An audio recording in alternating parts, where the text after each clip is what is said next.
Club Cameron said in his novel Three Men on the Bummel, all foreigners agree that English is the easiest language of any to learn grammatically. A German, comparing it to his own language, will tell you that English has no grammar at all.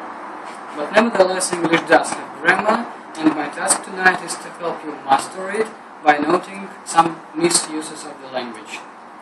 As for the word of the day, I choose hype. This word is both a noun and a verb. As a noun, it means a situation in which something is advertised in newspapers and on television, etc. a lot in order to attract everyone's attention. As a verb, hype means to create interest in by flamboyant or dramatic methods. It also means to promote or publicized showily. Try to use this word in your speech as much as possible, but please do that reasonably.